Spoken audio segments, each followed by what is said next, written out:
नमस्कार दोस्तों, मैं डॉक्टर शलभ अग्रवाल हूँ, senior consultant urology at CK Birla hospital.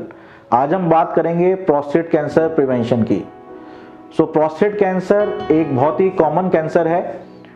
विदेशों में पुरुषों में खास तौर से ये cancer second most common cancer है लंग कैंसर के बाद, और इसकी संख्या लगातार बढ़ती जा रही है। हिंदुस्तान में भी ये कैंसर काफ़ी कॉमन हो गया है। हम इस कैंसर को कैसे प्रिवेंट कर सकते हैं? अनफॉर्चुनेटली हमारे पास अभी तक कोई ऐसी 100% स्ट्रेटेजी या कोई ऐसी मेडिसिन या कोई ऐसी एडवाइजेज नहीं है जो कि 100% प्रूवन हो इस कैंसर को प्रिवेंट करने में। बट छोटी छोटी स्टडीज़ के हिसाब से बहुत सारी ऐसी चीज़ें सामने आई हैं जो कि हेल्पफुल हैं, या देखा गया है कि प्रोस्टेट कैंसर के एपिसोड को या उनके इंसिडेंस को रिड्यूस करती हैं। आज इस तरह की कुछ मैं आपको बातें बताना चाहूँगा जो आपके लिए हेल्पफुल रहेंगी। सबसे पहले हम लेते हैं डाइटरी फैक्टर्स को। डाइट में क्या क्या चीज़ें ऐसी हो सकती हैं जो प्रोस्टेट कैंसर प्रिवेंशन के लिए हेल्पफुल हैं। सबसे पहले लेते हैं लाइकोपीन। लाइकोपीन वो पिगमेंट है, जैसे कि आपने टमाटर या वाटरमेलन देखा होगा जिसमें कि रेड कलर होता है। वो रेड कलर लाइकोपीन की वजह से होता है। Lycopene consumption has shown to reduce the incidence of prostate cancer. Tomatoes या ऐसी वेजिटेबल्स या फ्रूट्स जिनमें कि रेड कलर का पिगमेंट होता है, इन चीज़ों के कंजम्पशन से प्रोस्टेट कैंसर का प्रिवेंशन या प्रोस्टेट कैंसर का रिस्क रिड्यूस हो सकता है। दूसरी चीज़ होती है आइसोफ्लावोन।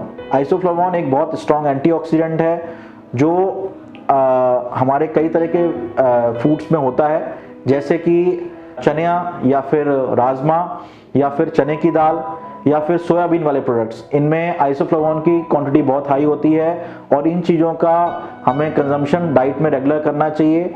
इन सब चीज़ों में प्रोटीन की मात्रा भी अधिक होती है। ये हमारी डाइट के लिए बहुत इंपॉर्टेंट हैं, बहुत अच्छे हैं। तीसरी चीज़ हम बात करें तो डाइटरी फैट्स। डाइटरी फैट्स हमें कम मात्रा में लेने चाहिए। High dietary fat intake has been shown to increase risk of prostate cancer. कोशिश करके अपने डाइटरी फैट जो एनिमल सोर्सेज हैं उसकी जगह उनको वेजिटेबल सोर्सेज से रिप्लेस करने की कोशिश करें, which are again very helpful and reduce the risk of prostate cancer. इसके अलावा बाकी और इम्पॉर्टेंट चीज़ ये है कि आप अपने वेट का चेक रखें। ओवरवेट या obesity again is a risk factor for prostate cancer. If you are overweight और have obesity then you should reduce your weight to the desired limit. And इसके अलावा हम बात करें exercises regular exercise of 40 minutes daily are again very helpful in reducing the risk of prostate cancer. आप जिस भी as के हैं, आपको जो भी एक्सरसाइज सूट करती है, चाहे वो सिंपल वॉकिंग हो, जॉगिंग हो, रनिंग हो, कार्डियो एक्सरसाइजेज हो, डेली 30 to 40 मिनट्स एक्सरसाइज करनी चाहिए।